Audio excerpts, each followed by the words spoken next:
आज अंजू ना जाने किन ख्यालों में खोई हुई थी। कमरे में टीवी चल रहा था लेकिन उसका ध्यान कहीं और था। टीवी में गाना चल रहा था, किसी नजर को तेरा इंतजार आज भी है। अचानक माँ ने आवाज लगाए, अंजू बेटा खाने के लिए आ जाओ, खाना लगा दिया है। माँ ने आवाज दी तो जैसे वह सपने से जागी। खाना खाने का उसका बिल्कुल मन नहीं था। बात ही कुछ ऐसी थी। आज उसके पति के देहांत को 1 साल हो चुका था। पति की याद दिल से जा ही नहीं रही थी। माँ पिताजी से भी बेटी का दुख कहाँ देखा जा रहा था, पर कर भी क्या सकते थे। नियति को यही मंजूर था। माँ के साथ खाना खाते हुए अचानक अंजू की नजर फेसबुक पर किसी फ्रेंड रिक्वेस्ट पर गई। कुछ देर के लिए उसकी नजरें थम सी गई। दिल को यकीन ही नहीं हो रहा था कि यह वही है।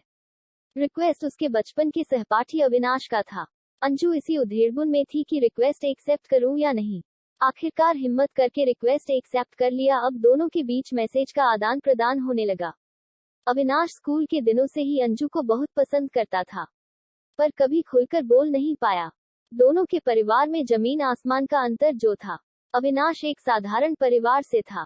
पिता खेती बाड़ी करते थे और अंजू गांव के एक बहुप्रतिष्ठित परिवार से थी। जब भी अविनाश स्कूल आता है तो उसकी नजरें अंजू को ढूंढती रहती। अंजू इन सब बातों से बेखबर थी। अलबत्ता उसकी कुछ सहेलियों को इस बात की भनक जरूर थी। आखिरकार वह दिन भी आ गया जब सबको एक दूसरे को अलविदा कहना था। आज स्कूल में फेयरवेल पार्टी थी। सब जिद कर रहे थे कि अविनाश कोई गीत गाए। व्हाइट शर्ट और ब्लू जीन्स में अविनाश काफी हैंडसम दिख रहा था। सभी सहपाठी गाने के लिए जिद कर रहे थे, पर उसके नजरें तो अंजू पर टिकी हुई थी। उसे देखते हुए उसने गीत शुरू किया, तेरी गलियों में ना रखेंगे कदम। आज के बाद आज ना जाने क्यों अंजू को भी अपने अंदर कुछ टूटता हुआ महसूस हुआ, पर उसे शायद समझ नहीं आया। स्कूल के एग्जाम हो चुके थे और अंजू का एडमिशन शहर के एक कॉलेज में हो गया था। एक दिन अचानक से अविनाश से सामना हो गया। अविनाश का मन अभी भी यह जानने के लिए उत्सुक था कि अंजू के दिल में उसके लिए क्या है। आज हिम्मत करके अविनाश ने पूछ ही लिया, अंजू क्या मैं तुम्हारे लिए इंतजार करूं या आज भी तुम्हारा जवाब ना है। इस बार भी अंजू कुछ बोल नहीं पाई, पर उसकी खामोशी ने सब कुछ कह दिया। अविनाश कुछ देर अंजू को ध्यान से देखने के बाद अपना ख्याल रखने की हिदायत देकर वहां से विदा हो गया। अंजू उसे दूर तक जाते हुए देखती रही। ऐसा नहीं था कि वह उसे चाहती नहीं थी, पर वह ऐसा कुछ भी नहीं करना चाहती थी जिससे उसके परिवार की इज्जत को आन जाए। अंजू ग्रेजुएट हो चुकी थी। पापा ने उसके लिए लड़के देखने शुरू कर दिए और एक अच्छा पढ़ा लिखा कमाऊ लड़का देखकर उसकी शादी करा दी गई। पर होनी को कौन मिटा सकता है। शादी के कुछ दिनों बाद ही उसके पति की एक भयंकर दुर्घटना में मौत हो गई। इस गम से उबरना उसके लिए नामुमकिन सा हो रहा था। अब अंजू के पास सिवाय आंसुओं के कुछ ना था। बेटी का दुख माता पिता से देखा नहीं जा रहा था और वे उसे अपने साथ ले आए। अविनाश को जब इन बातों का पता चला तो वह हर संभव कोशिश करता कि अंजू वापस अपनी जिंदगी की ओर लौट आए। अविनाश अपने पिता के साथ खेती बाड़ी के काम में हाथ बटाना लगा। उसने अभी तक शादी नहीं की थी। अंजू को पेंटिंग्स बनाने का बहुत शौक था, लेकिन शादी के बाद उसने अपने इस शौक को भुला दिया था।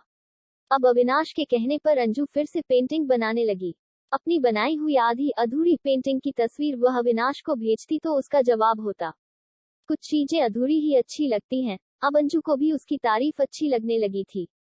अंजू धीरे धीरे पति के गम से उबरने लगी। अंजू का मुरझाया हुआ मन फिर से खिलने लगा। आज काफी दिनों बाद उसकी मां ने उसके चेहरे पर मुस्कान देखी थी। मन ही मन उन्होंने बेटी की नजरें उतारी और बातों ही बातों में उसके दिल की बात जाननी चाही। बहुत पूछने पर अंजू ने उन्हें सब कुछ सच सच बता दिया।